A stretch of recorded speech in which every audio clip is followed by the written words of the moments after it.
In questo numero, obiettivo sui campionati italiani di duathlon organizzati da Silca Ultralight a Caorle. Il consueto punto sul calcio dilettanti del Veneto orientale. In prima categoria la capolista Giulia ritorna a correre. Momento complicato per il Portogruaro femminile. Per il basket le telecamere di Obiettivo Sport in promozione per Fossaltese Maniago. Join the Game promuove il progetto Energy. 2 squadre accedono alla fase regionale del torneo nazionale 3 contro 3. Brillano Portogruaro e Bibione Mare nella pallavolo del Veneto orientale.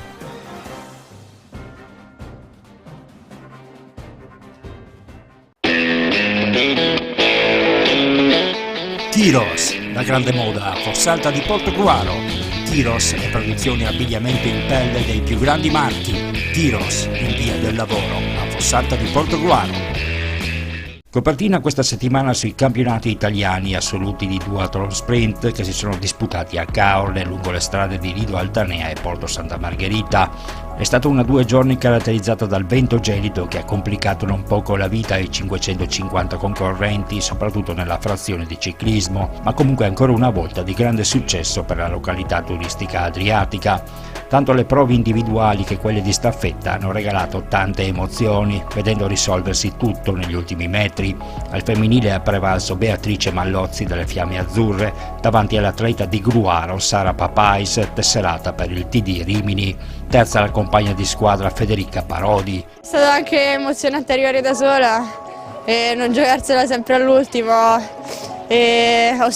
cercato di sentire solamente le mie gambe e comunque crederci per tutta la corsa e alla fine ce l'ho fatta e sono molto contenta. Sentivo il fiato di Sara dietro e non volevo giocarmela fino all'ultimo, quindi ho cercato di concentrarmi sulle gambe che non erano stanche e di andare solo con quelle, senza pensieri, e quindi ho aumentato e alla fine sono arrivata da sola all'arrivo e sono molto contenta.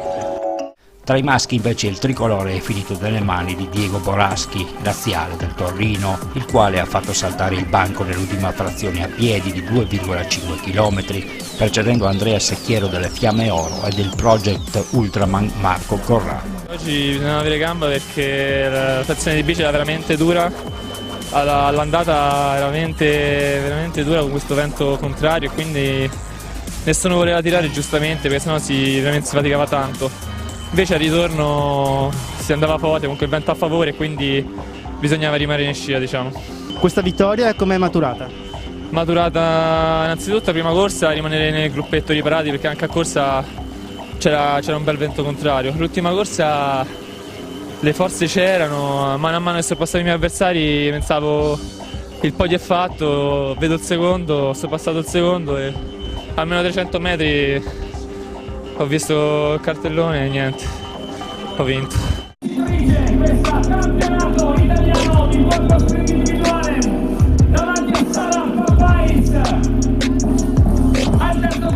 Hanno vinto sicuramente 2 giovani atleti che si stanno mettendo in mostra, quindi con Beatrice Mallozzi nel femminile e Borraschi qui oggi nel maschile. Quindi 2 giovani atleti che saranno i prossimi atleti che gareggeranno nel futuro nelle gare anche sempre più importanti. Comunque tutti gli arrivi sono stati atleti giovani, quindi sono contento. È una bella gara, tanta partecipazione, molti atleti, anche nel femminile 150 donne, nonostante appunto una data anticipata.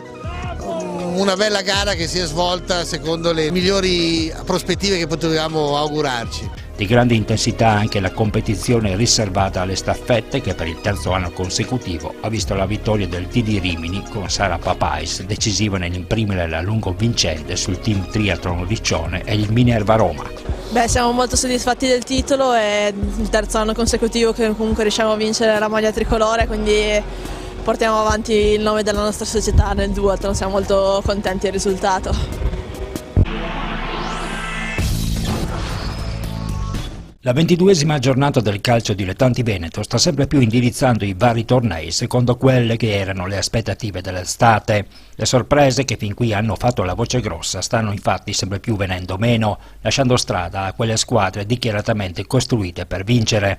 L'esempio è il Sandonà che in eccellenza dopo un avvio deficitario al quale è seguito un lungo inseguimento, da questa settimana ha preso il volo sfruttando il calendario favorevole, mentre nel contempo la Piovese è caduta in casa di un San Giorgio Sedico che adesso guarda alla zona playoff per la quale stanno lottando in parecchi, da lì a Piave di mister Mauro Tossani con Salo Ardistrana, al Vittorio Veneto che liquidando il Borgorico ha consolidato la quarta posizione.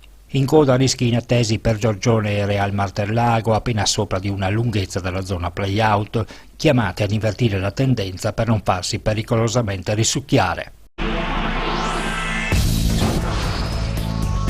In promozione l'avventura del Fontanelle sta volgendo al termine. La capolista, autentica sorpresa del campionato, dopo Caorle è incappata anche nella battuta d'arresto casalinga con la Milanese e si vede ora insidiata ad un solo punto dal Porto Mansuè, peraltro fermato sulla parità da un Vazzola che ha confermato tutto il suo valore. Spera ancora il Treviso che andando a vincere con il San Gaetano ha accorciato sulla vetta della classifica. Bene le due rappresentanti del Veneto orientale, il Caorle La Salute vincenti a Spresiano, il Portoguaro in casa della Cenerentola Union Sile. Entrambi adesso guardano verso l'alto in questo finale di stagione che comunque non può riservare loro particolari traguardi, avendo accumulato un ritardo troppo grande della zona play-off. I litoranei possono dunque pensare già ad una prossima stagione che per forza di cose li dovrà vedere in corsa per la promozione diretta. I portoguaresi invece devono ancora del tutto scrivere il loro futuro, che giocoforza dovrà contemplare una qualche rivoluzione nell'assetto societario, ormai diventata sempre più indispensabile per pensare ad un salto di qualità. Alla finestra non manca qualche imprenditore che resta in attesa di vedere le prossime mosse del presidente Antonio Tarlà.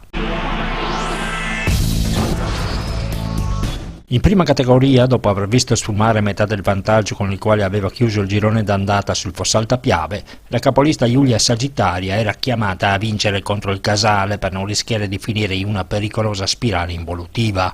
Missione compiuta, i primi della classe hanno ripreso a correre e guardano al futuro con rinnovata fiducia, potendo così preparare la delicata sfida con il Badoer con maggior serenità, alla pari di un Casale che nonostante la sconfitta dalla sfida con i concordiesi ha avuto le risposte che voleva. Era troppo importante riprendere la corsa, sapevamo che 15 giorni di sosta e venivamo da un pareggio potevano creare qualche disguido, però i ragazzi si sono allenati bene, si sono preparati bene, è stata una vittoria importante, meritata contro una squadra che sì, ci ha impensierito su qualche fraseggio, su qualche cosa, ma non eccessivamente. Comunque bravi ragazzi perché non era facile approcciare e vincere una partita così. Dopo il 2-0 probabilmente anche voi siete calati un po' mentalmente, forse potevate chiudere in un altro modo la partita, insomma c'è stato qualche errore nel fraseggio, qualcosa insomma da migliorare? Sicuramente abbiamo sbagliato qualche palla di troppo, qualche ultimo passaggio per andare in porta e chiudere la partita, visto che gli spazi c'erano, però diciamo che facendo anche un po' di rotazione, mettendo qualche ragazzo anche fuori ruolo, ho cercato un attimino di far respirare qualcuno. Va bene così, dai.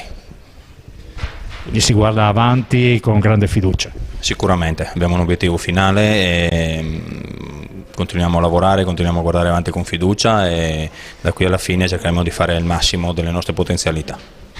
Una squadra che anche dal punto di vista fisico comunque sta ritornando ad avere una certa condizione. Sicuramente sì, è una squadra che ha lavorato parecchio il periodo invernale e adesso probabilmente comincia a raccogliere i frutti del lavoro e sembra di sì, insomma, che la squadra comincia a girare e abbia più gamba rispetto a un mese fa, questo sì. Allora, mister, non era questa una partita magari dove poter pensare di far punti salvezza? In ogni caso insomma qualcosa di più magari dovevate fare?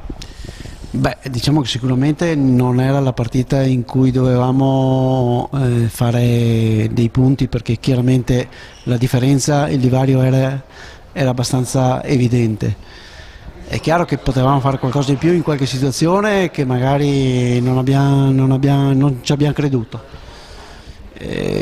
Diciamo che questo ci fa sperare però per le prossime gare, dove incontreremo delle dirette concorrenti per la salvezza. Il nostro obiettivo è sempre stato dichiarato questo, quindi comunque rimarrà questo.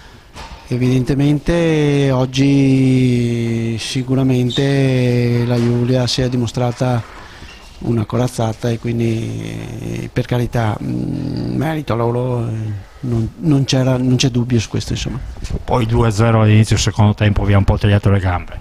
Lì siamo stati un po' immaturi sulla situazione di partenza, abbiamo peccato sulla copertura della marcatura nel rilancio al portiere e poi la gioventù è un po' irruenta, quindi diciamo che abbiamo peccato un po' di gioventù, comunque non importa, l'importante è aver capito che possiamo migliorare e giocarcela con quelle al pari nostro, e la Giulia può anche scappare e vincere il campionato se lo merita. In coda il Ponte Crepaldo di mister Geretto, ritornato sulla panchina in seguito alle dimissioni di Tonino Conversano, ha aspirato l'impresa nello scontro diretto con il Sant'Elena. I crepaldini vantaggio per 2-0 sino alla mezz'ora della ripresa grazie a 2 gol di Miolli. Purtroppo si sono visti raggiungere prima da una perentoria incornata di Marini alla mezz'ora, quindi in piena zona Cesarini da bresciani, in tal modo gettando al vento 2 punti oltremodo importanti per infondere fiducia all'intero ambiente nella possibilità di rientrare in gioco per la salvezza diretta, che in questo momento tuttavia resta molto lontana. Niente da fare invece per la Fossaltese, rimontata dal paese dopo l'iniziale vantaggio di Baruzzo. Per i biancoverdi rappresenta questo il definitivo canto del cigno, l'addio ad ogni speranza di agguantare i play-out autorizzata dopo le ultime positive prestazioni. Gli uomini di mister Mazzola attendono adesso con tristezza solo la matematica condanna, mentre la società sta già lavorando al progetto Rinascita, questa volta con una certa cognizione di causa, potendo iniziare a costruire il futuro con largo anticipo. Siamo nati, cresciuti, diventati grandi. In 25 anni ne abbiamo fatta di strada assieme, adesso come allora seguendovi sempre con qualità e competenza. Da GP Auto trovi una vasta gamma di veicoli industriali, auto d'occasione e chilometri zero. GP Auto, in provincia di Pordenone, a Villotta di Chions, in via Maestri del Lavoro vicino all'uscita autostradale A28. Telefono 0434 6305 60. GP Auto, in strada verso il futuro.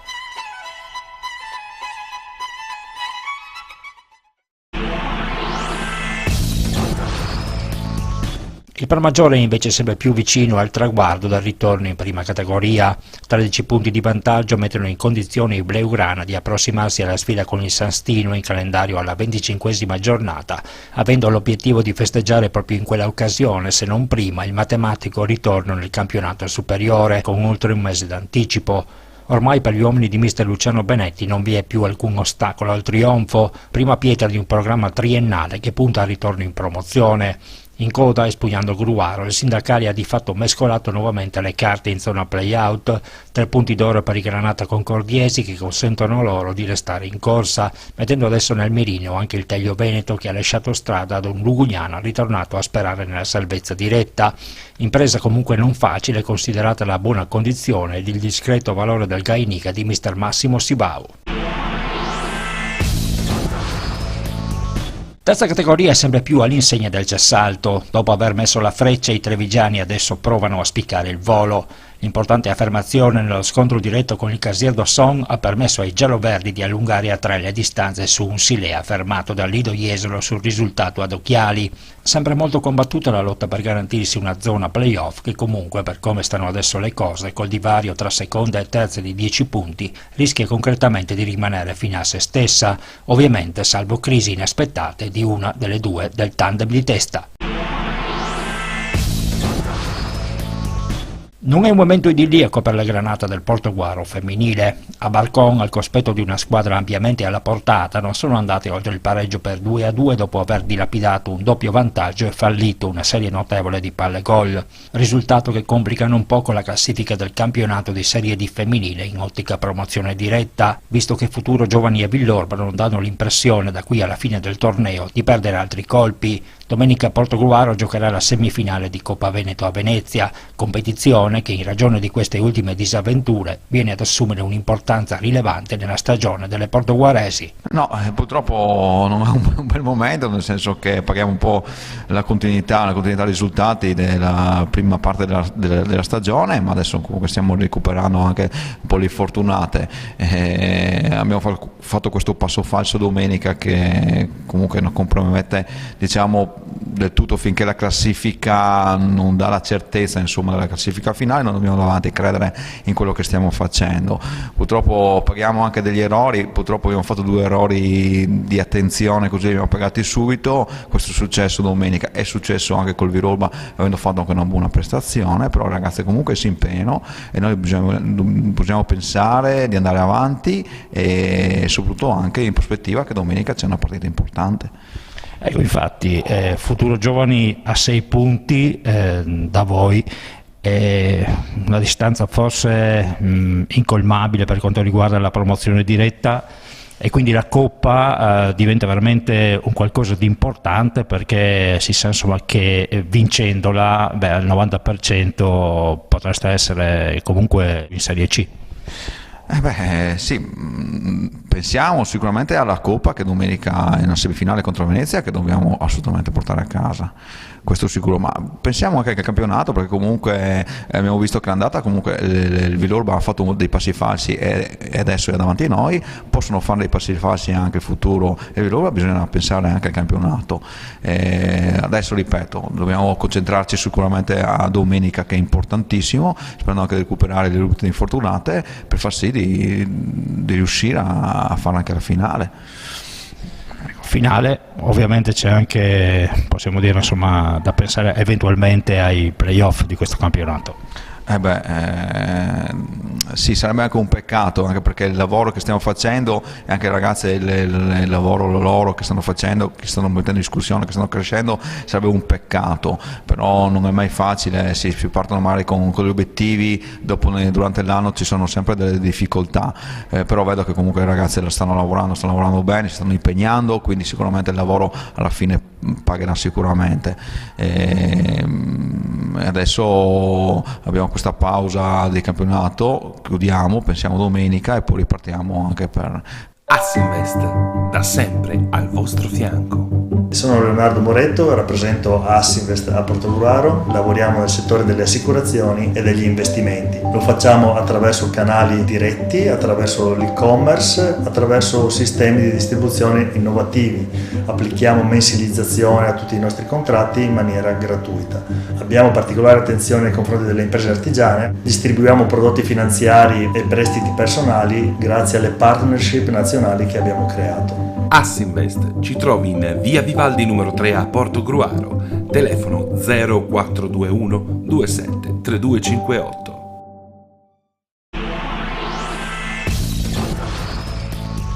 Sorpresa Jadran in Serie C Gold, i triestini hanno fermato la capolista Rucker, 4 adesso i punti di vantaggio dei trevigiani sul Corno di Rosazzo, attesa in questo fine settimana la sfida con il Mestre. Proprio il quintetto mestrino all'8° centro consecutivo è la squadra più in forma del momento ed in classifica in costante ascesa, un match il cui risultato interessa anche al Caorle. I gialloblu di coach Ostan sono andati ad imporsi con autorità nell'ultimo turno a Padova e sono sempre all'inseguimento del secondo posto, che potrebbero agganciare in caso di vittoria con Arzignano e sconfitte degli udinesi. Nel girone Flebus della Serie D friulana spicca il successo di Casassa nella sfida con Aviano, 2 punti che ipotecano il terzo posto dei biancorossi alle spalle della accoppiata Sistema Pordenone e Humus Sacile, che continuano a suon di vittorie il loro campionato. L'Humus si è imposta a Cusignacco, mentre per la capolista Sistema Pordenone è stato tutto facile contro i ragazzi del Portogruaro. Nel testacoda i pordenonesi, scesi in campo rimaneggiati, hanno giocato col freno a mano tirato. Ad ogni modo quello visto sul parquet di via Lovise in riva al Lemene è stato un ottimo Portogruaro, ben diverso rispetto alle ultime uscite, quando poco e niente aveva girato come avrebbe dovuto. I giovani di coach Romanin hanno regalato momenti di gioco interessante, mostrando uno strepitoso Lessing, autore di 22 punti. In promozione, dove Baloncesto si è aggiudicato il derby con il BVO Annone Veneto, lasciando quest'ultimi sul fondo della classifica, nessun problema per lo Spili Basket nel testa-coda con Fontana Fredda. Alla capolista manca una sola vittoria per festeggiare il matematico primo posto nella regular season, rendendo lo scontro al vertice con la Fossaltese in programma all'ultima giornata solo una pura formalità. I biancoverdi intanto hanno vinto facile con Maniago un incontro che si è rivelato un buon allenamento in vista dei play-off. Pordenonesi mai in partita e ben al di sotto delle aspettative di un infuriato coach De Stefano. È arrivata una sconfitta in chiusura di campionato della stagione regolare, insomma per voi comunque una battuta d'arresto ininfluente.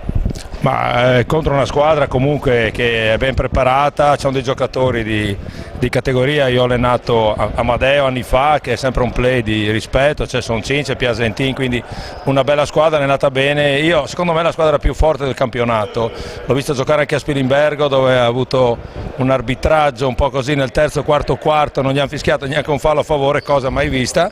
È una squadra che gioca bene, è difficile da giocare, lo sapevamo.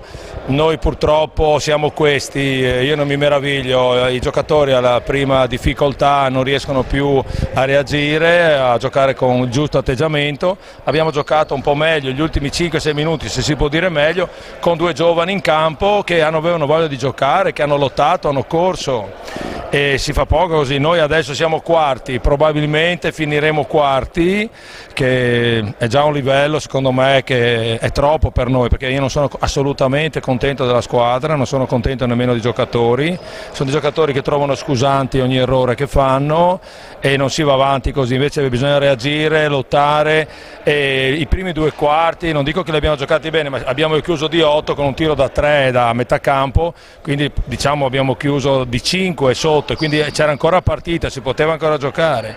Il terzo e quarto proprio non siamo stati in campo, loro girano bene la palla, hanno avuto delle ottime percentuali, ma è una squadra nettamente superiore a noi. Al di là della partita di questa sera, è stata proprio tutta la stagione che non è andata come avrebbe dovuto andare. Sì, è vero, è tutta la stagione che così, non riusciamo a avere continuità nel gioco, giochiamo 10 minuti e, come ripeto, alle prime difficoltà non c'è un leader in campo, non c'è un giocatore che sappia far giocare meglio gli altri, che sappia dare un po' di tranquillità. Giochiamo 5 muti, non c'è un compagno che dà un consiglio all'altro, gli dice vai giù, vieni su, prendi la palla, cioè, qui giocano 5 muti, ognuno gioca per conto suo. Io sono deluso perché anni che alleno, e mi creda, gli ultimi 7-8 anni che ho allenato ho sempre fatto, diciamo, abbastanza bene, sono sempre arrivato primo o secondo in tutti i campionati che ho fatto, con squadre che giocavano a pallacanestro. Questi qui proprio non giocano, non hanno nemmeno la passione di giocare. Federico Buffa direbbe non hanno la comprensione del gioco. E di cosa attendersi dai playoff? Poco, usciremo al primo turno probabilmente, se è così giocheremo col Sacile, che dico io, se forse arriviamo quarti, forse dobbiamo vincere una partita, Sacile quinto, e dobbiamo giocarcela con loro, ma io non mi aspetto niente, guardi, assolutamente niente. Tutto molto facile, questa sera avete vinto alla grande, possiamo dire che è stato un buon allenamento in vista dei playoff. Sì, questa sera, contrariamente ad altre volte, è andata bene, i tiratori avevano la mano calda, la palla girava in attacco, la nostra zona ha limitato le armi degli avversari, quindi un buon allenamento. Ci vuole ancora un po' di intensità in più, le prossime 2 partite le useremo per questo, aumentare l'intensità in vista dei playoff. Il coach De Stefano addirittura ha detto che voi siete più forti di Spilimbergo. Non penso sia proprio così. Spilimbergo è una squadra molto completa in tutti i ruoli. Noi forse pecchiamo in qualche ruolo, non abbiamo proprio il cambio, e se l'uomo è stanco soffriamo appunto un po' nelle rotazioni. Diciamo che ce la possiamo giocare come è venuto negli ultimi anni. Sicuramente loro in casa hanno una marcia in più, ma anche noi in casa ci difendiamo bene, quindi vedremo nella partita di ritorno di almeno toglierci questa soddisfazione. Dopo i playoff lo sappiamo, i playoff sono un altro campionato, e che Dio ce la mandi buona.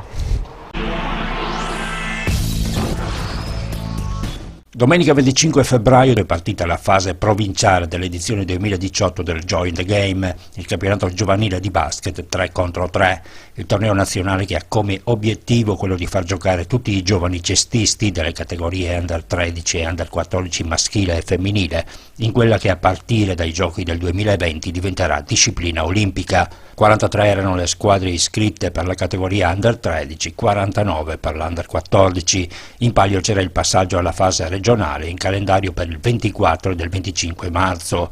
Il progetto Energy non ha mancato all'appuntamento con ottimi risultati. Sì, è stato un bellissimo torneo che ha visto partecipare 5 nostre squadre, torneo organizzato dalla federazione, torneo 3 contro 3 aperto agli Under 13 e Under 14. Noi come Under 13 abbiamo presentato ben 5 squadre, eravamo penso la società più rappresentata e tutte le formazioni si sono comportate molto bene e c'erano circa 40 squadre e 3 sono passate al secondo turno e 2 andranno alle finali regionali che si disputeranno a fine marzo.